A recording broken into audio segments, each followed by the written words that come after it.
तो दोस्तों आज हम फिर से आपके लिए लेकर आए हैं देश दुनिया की तमाम ताजा बड़ी खबरें। सबसे पहली बड़ी खबर में आपको बताएंगे कि कुरान शरीफ जलाने वाले देश स्वीडन से मुस्लिम देश जॉर्डन हुआ नाराज। जॉर्डन ने स्वीडन के राजदूत को अपने देश से निकालने का किया ऐलान, कहा मुसलमान नहीं सहेंगे कुरान का अपमान। वहीं आपको बताएंगे दोस्तों की यूनिफॉर्म सिविल कोड के समर्थन में उतरी पूर्व केंद्रीय मंत्री मुख्तार अब्बास नकवी की बहन प्रधानमंत्री मोदी को दिया धन्यवाद। वहीं आपको बताएंगे दोस्तों की छत्तीसगढ़ में विधानसभा चुनाव से पहले भाजपा को लगा झटका, 45 बीजेपी नेताओं ने थामा कांग्रेस का हाथ। वहीं आपको बताएंगे दोस्तों की हमले के बाद चंद्रशेखर आजाद के घर पहुंचे आजम खान, भीम आर्मी प्रमुख का हाथ थाम दिया बड़ा संदेश। वहीं आपको बताएंगे दोस्तों की कांवड़ यात्रा को लेकर योगी आदित्यनाथ ने लिया एक्शन, कांवड़ यात्रा मार्ग में मांस और मदिरा की दुकान बंद करने का दिया आदेश। वहीं आपको बताएंगे दोस्तों की एनसीपी से गद्दारी करके बीजेपी में शामिल होने वाले अजीत पवार को एनसीपी ने दिया झटका। एनसीपी ने अजीत पवार समेत 9 विधायकों के खिलाफ अयोग्य याचिका को किया दायर, पार्टी से भी निकालने का किया ऐलान। तो दोस्तों सभी खबरों को आपको एक एक कर बताने वाले हैं, वीडियो को लाइक करके चैनल को सब्सक्राइब कर दें। इसी बीच पर तो दोस्तों अगली खबर की ओर तो कुरान शरीफ जलाने वाले स्वीडन को मुस्लिम देश जॉर्डन ने दिया झटका। जॉर्डन ने स्वीडन के राजदूत को अपने देश से निकालने का किया ऐलान, कहा कुरान का अपमान नहीं सहेंगे मुसलमान। दोस्तों आपको बता दें कि बकरा ईद के त्योहार के दौरान कुरान शरीफ को जलाने वाले देश स्वीडन को मुस्लिम देश जॉर्डन ने आज बड़ा झटका दिया है। कुरान शरीफ जलाने के मामले को लेकर मुस्लिम देश जॉर्डन ने स्वीडन को फटकार लगाई और स्वीडन के राजदूत को तलब किया। जॉर्डन ने स्वीडन के राजदूत को तलब करते हुए उसको देश छोड़ने का आदेश दिया है। जॉर्डन ने स्वीडन के राजदूत को अपने देश से निकालने का ऐलान किया है और चेतावनी दी है कि इस तरह की घटना जब तक नहीं रोकेंगी तब तक हम स्वीडन से किसी तरह के रिश्ते नहीं रखेंगे। जॉर्डन ने आगे कहा है कि कुरान शरीफ जलाने का मामला लगातार स्वीडन में कई बार आया है और इस तरह का अपमान मुसलमान नहीं सहेंगे, क्योंकि मुस्लिम देश जॉर्डन है और मुस्लिम देश जॉर्डन में कुरान शरीफ का अपमान इस तरह से नहीं सहा जाएगा। तो ये बड़ी अपडेट आई दोस्तों की जॉर्डन ने सबसे बड़ी कार्रवाई स्वीडन के खिलाफ की है। इसी बीच पर तो दोस्तों अगली खबर की ओर तो पूर्व केंद्रीय मंत्री मुख्तार अब्बास नकवी की बहन ने यूनिफॉर्म सिविल कोड का किया समर्थन, कहा मुस्लिम महिलाएं पीएम मोदी के साथ। दोस्तों आपको बता दें कि यूनिफॉर्म सिविल कोड के समर्थन में पूर्व केंद्रीय मंत्री मुख्तार अब्बास नकवी की बहन फरहत नकवी आ गई हैं। एनजीओ चलाकर 3 तलाक पीड़िताओं को न्याय दिलाने वाली फरहत नकवी ने यूनिफॉर्म सिविल कोड का समर्थन कर प्रधानमंत्री मोदी को धन्यवाद दिया है। फरहत नकवी ने कहा कि यह बिल जल्दी आना चाहिए, इससे महिलाएं 3 तलाक से बच जाएंगी और उनकी जिंदगी ठीक हो जाएगी। बता दें कि इससे पहले बरेली की आला हजरत परिवार की बहू रही निदा खान ने यूनिफॉर्म सिविल कोड का समर्थन करते हुए प्रधानमंत्री मोदी को पत्र लिखकर उन्हें धन्यवाद दिया था। उन्होंने कहा था कि मुस्लिम महिलाओं पर हमेशा 3 तलाक की तलवार लटकी रहती थी और समान नागरिक संहिता उनके भविष्य को सुरक्षित करेगा और 3 तलाक की जो परंपरा है वो खत्म हो जाएगी। इसी बीच पर तो दोस्तों अगली खबर की ओर तो छत्तीसगढ़ में विधानसभा चुनाव से पहले बीजेपी को लगा झटका, 45 भाजपा नेताओं ने थामा कांग्रेस का दामन। दोस्तों आपको बता दें कि छत्तीसगढ़ में विधानसभा चुनाव 2023 से पहले भाजपा को तगड़ा झटका लगा है। दरअसल आपको बता दें कि छत्तीसगढ़ में बीजेपी के दिग्गज नेताओं ने बीजेपी पार्टी छोड़कर कांग्रेस पार्टी ज्वाइन कर ली है, जो बीजेपी के लिए बड़ा झटका माना जा रहा है। दरअसल आपको बता दें कि छत्तीसगढ़ में 45 भाजपा नेताओं ने कांग्रेस पार्टी का दामन थाम लिया है। इन लोगों ने आरोप लगाया है कि बीजेपी के राज्य में लगातार महंगाई बढ़ रही है और बेरोजगारी भी बढ़ रही है, इसीलिए बीजेपी सरकार को देश से हटाना है और इसी उद्देश्य के साथ उन्होंने कांग्रेस पार्टी को ज्वाइन किया है। तो बीजेपी को ये बड़ा झटका लगा है। इसी बीच पर तो दोस्तों अगली खबर की ओर तो हमले के बाद चंद्रशेखर आजाद के घर पहुंचे आजम खान, भीम आर्मी प्रमुख का हाथ थाम दिया बड़ा संदेश। दोस्तों आपको बता दें कि भीम आर्मी चीफ चंद्रशेखर आजाद से मिलने समाजवादी पार्टी के कद्दावर नेता आजम खान उनके घर पहुंचे हैं। रविवार को आजम खान अपने बेटे अब्दुल्ला आजम खान के साथ आजाद से मिलने सहारनपुर पहुंचे।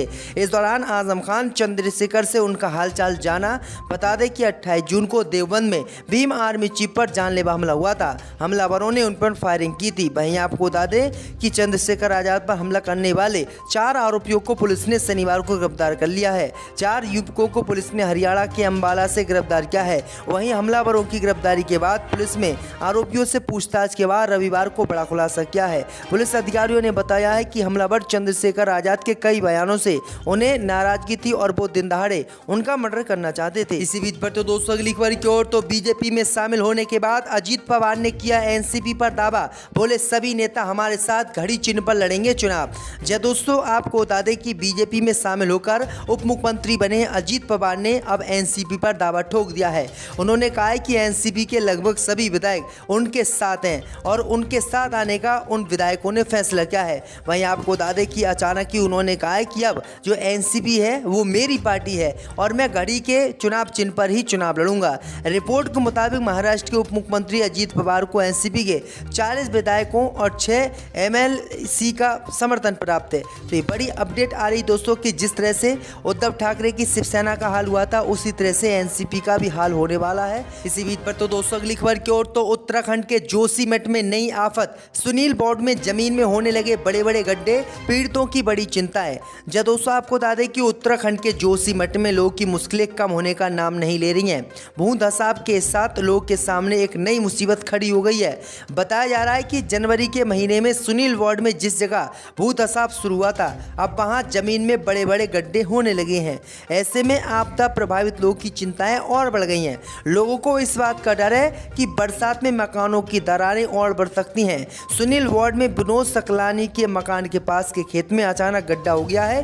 ये गड्ढा काफी बड़ा है। बरसात शुरू होते ही सुनील वार्ड में गड्ढा बनने की खबर से आपदा प्रभावित दहशत में है, क्योंकि अब लगातार बड़े बड़े गड्ढे हो रहे हैं। अगर इनमें कोई व्यक्ति गिर भी जाता है तो उसके पते भी नहीं चलेंगे। इसी बीच पर तो दोस्तों अगली खबर की ओर तो एनसीपी से गद्दारी करके बीजेपी में शामिल होने वाले अजीत पवार समेत 9 विधायकों के खिलाफ आयुक्ता याचिका एनसीपी ने की दायर। जदों साहब को बता दें कि राष्ट्रवादी कांग्रेस पार्टी से गद्दारी करके बीजेपी में शामिल होने वाले नेता जयंत पाटिल और अजीत पवार समेत 9 नेताओं के खिलाफ विधानसभा अध्यक्ष के पास अयोग्य याचिका एनसीपी शरद पवार की तरफ से दायर की गई है।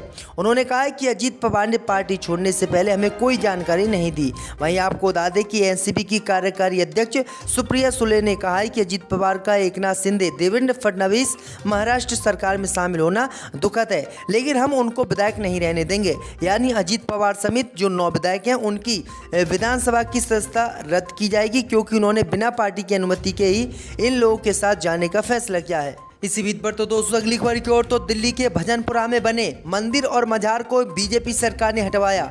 दोस्तों आपको बता दें कि उत्तर पूर्वी दिल्ली के भजनपुरा इलाके में वजीराबाद मेन रोड पर सड़क किनारे बने मंदिर और मजार को रविवार को सुबह हटवा दिया गया है। इसके लिए कोर्ट ने पहले ही आदेश दिया था। मामले की संवेदनशीलता को देखते हुए इलाके में भारी सुरक्षा बल को तैनात किया गया था। बता दें कि मेट्रो निर्माण कार्य में रुकावट के चलते इसे हटाया जाना था।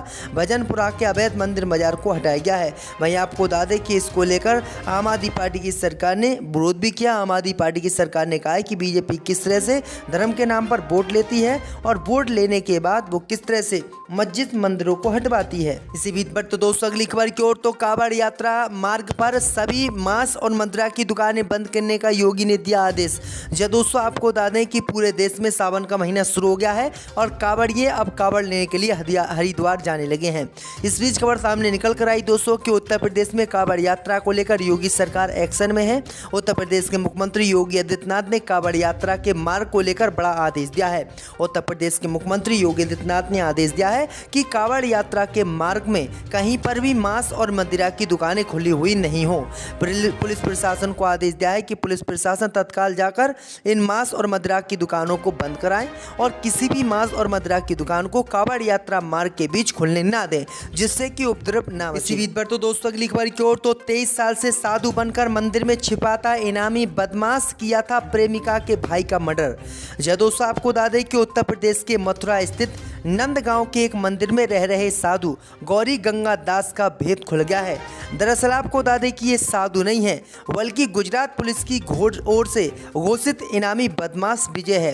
23 साल पहले इसने सूरत में अपनी प्रेमिका के भाई की हत्या की थी। वहीं जब पुलिस ने इसकी गिरफ्तारी की कोशिश की तो ये भागकर मथुरा आ गया और यहाँ साधु के वेश में फरारी काट रहा था। ये शातिर बदमाश इन 23 सालों में कभी मोबाइल फ़ोन का इस्तेमाल नहीं किया था, लेकिन अब उसे लगा कि मामला ठंडा पड़ गया है तो उसने हाल ही में एक मोबाइल फ़ोन खरीदा और अपने घर वालों से बात शुरू कर दी। दूसरी ओर गुजरात पुलिस पहले से इसके घर वालों को ट्रैक कर रही थी। इसमें आरोपी का मोबाइल नंबर ट्रैक हो गया। इसके बाद गुजरात पुलिस ने मथुरा पहुंचकर आरोपी को गिरफ्तार किया है। तो ये बड़ी अपडेट आ रही दोस्तों। ये अब जुडिशरी फैसला करेगी तो इसलिए वो इस तरकीब से अपने आप को बचाए रखना चाहते हैं और उनको छोड़ना भी नहीं चाहते। समाजवादी पार्टी को उम्मीद है कि चुनाव से पहले आजम खान साहब जेल से बाहर आ जाएंगे। हम तो ये उम्मीद करते हैं क्या, और हमारी कोशिश भी यही है कि वो जेल से भी क्या अभी बाहर आ जाए।